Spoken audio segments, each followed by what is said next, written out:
Jim Jones revealed how Mona Scott Young took his vision and created Love and Hip Hop. This was my idea. I brought it to them. When Jim Jones dropped those words in an interview, the internet lit up.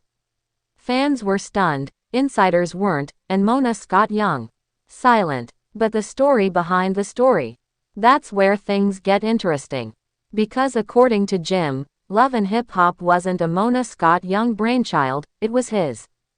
This is the full breakdown of how one of hip-hop's original street-savvy stars claims to have built the blueprint for one of the most influential reality TV franchises of the 21st century, only to be cut out of the picture.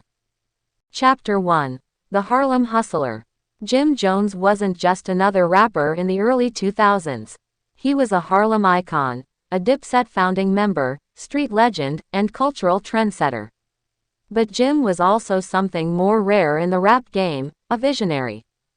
While most artists were focused solely on music, Jim saw the bigger picture. He understood branding, he understood entertainment, and he understood that hip-hop was more than bars, it was life, drama, family, betrayal, love, and business. By the late 2000s, reality TV had exploded. The real world was fading, the Kardashians were rising, and VH1 had become a new kind of pop culture haven with shows like Flavor of Love and I Love New York.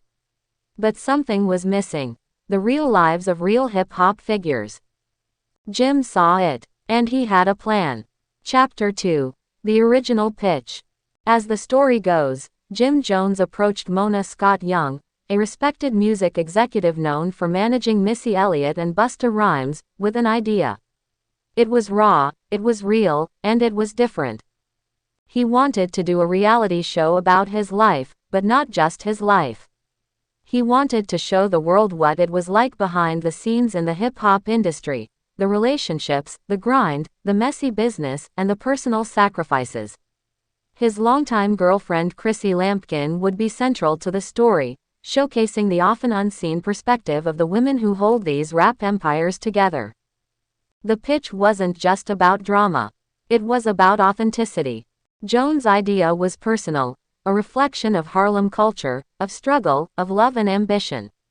It was supposed to be something intimate and real. And Mona, she was intrigued. He believed they were working on the project together. Chapter 3. When the cameras started rolling. What happened next is what Jim still has beef about. VH1 greenlit the concept, but instead of the show being his, it became a broader ensemble series titled Love and Hip Hop. And suddenly, Jim was just part of the cast, not the creator.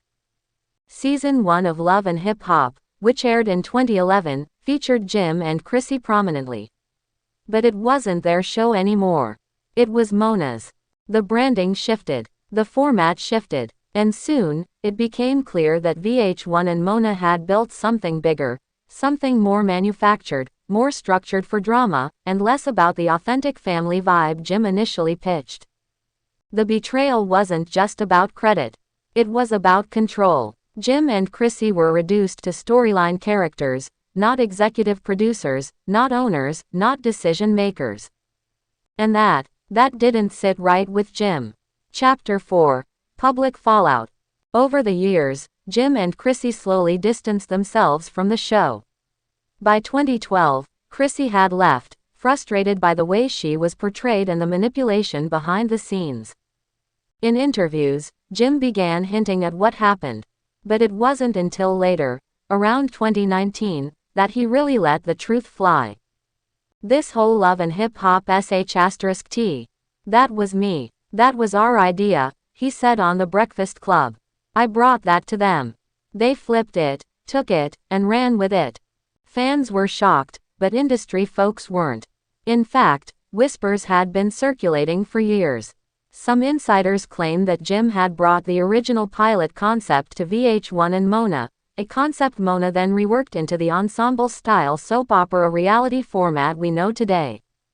It's the kind of move that happens all the time in Hollywood. Ideas get lifted, repackaged, rebranded.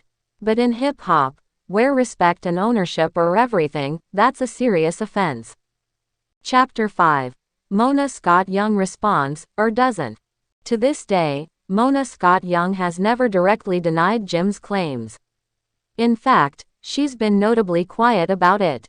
In her few mentions of Jim's role, she's given vague credit, calling him a catalyst for the series and acknowledging that his involvement in season 1 helped shape the show's direction. But executive credit, ownership, creator status, never.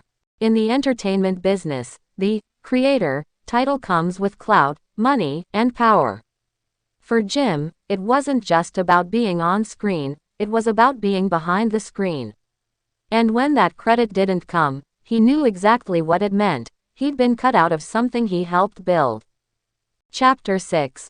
Legacy and What Could Have Been. Love and Hip Hop went on to become a cultural juggernaut. It spawned spin-offs in Atlanta, Miami, and Hollywood. It launched the TV careers of Cardi B, Jocelyn Hernandez, and countless others. It redefined what reality TV could look like in the hip-hop world. And through it all, Jim Jones' name was never in the credits. Meanwhile, Jim and Chrissy carved out their own path. They starred in Chrissy and Mr. Jones, and later in Marriage Boot Camp. But the shadow of what could have been still lingers. Imagine a world where Jim Jones was credited as the creator of Love and Hip Hop. Imagine if he had retained executive power, if he had been the franchise king, shaping the narrative and making the calls. It's the kind of what if that makes this story sting. Chapter 7. A Harlem Lesson. At its core, this story isn't just about television. It's about vision, betrayal, and the power struggles that define creative industries. Jim Jones remains unapologetically Harlem, a man who speaks his truth, even when the industry doesn't want to hear it. And while he may never get the credit he believes he deserves, he's left his mark in a way few artists do. His legacy is complicated, but undeniable. And as the conversation around creator rights, black ownership, and industry exploitation grows louder, Jim's story hits even harder. Final thoughts. Did Mona Scott Young steal Jim Jones' idea? That depends on who you ask. What's clear is this: Love and Hip Hop was born from a moment of realness that Jim Jones brought to the table. Whether it was borrowed, built on, or taken outright, the fingerprints of that original vision are still all over the franchise. And Jim, he's still standing, still hustling, still Harlem. But every time those Love and Hip Hop theme songs play, a part of him probably wonders what could have been if the industry had played fair.